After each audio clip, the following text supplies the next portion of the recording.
Hey guys, today we're working on this 1951 Farmall M. This tractor hasn't ran since last fall, so we'll try to get it running here this spring for you. We'll see how that goes. So we tried starting this earlier, but the battery got ran down. So we're gonna take it off and put it on the charger here quick. Well, we got the battery all charged and hooked back up. Poured some gas in it, so now we'll see if we can start it.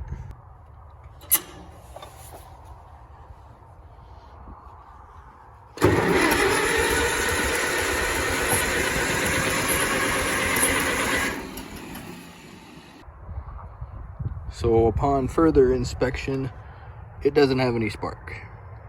So we'll have to fix that. If you look in here, the points are pretty dirty, so we'll have to clean those.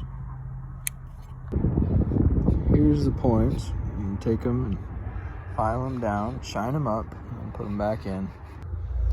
This is after polishing the points on the stone. Now we'll hit them with the file and get that mirror finish. This is after shining with the file.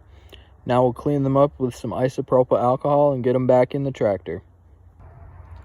So now we reset our points gap to 20 thousandths of an inch. Checked it with the feeler gauge. Now we'll clean them with the alcohol one more time and it should be ready to go.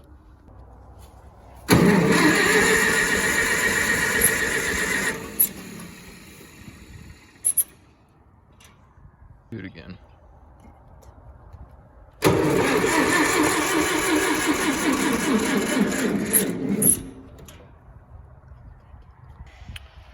So, as working on antique tractors often goes, it was not ready to go.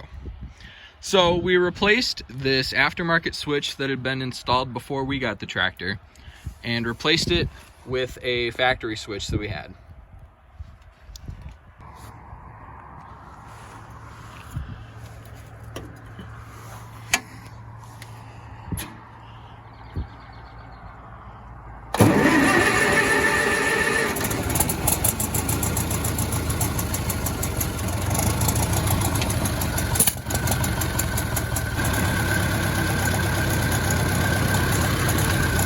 Rain cap's stuck.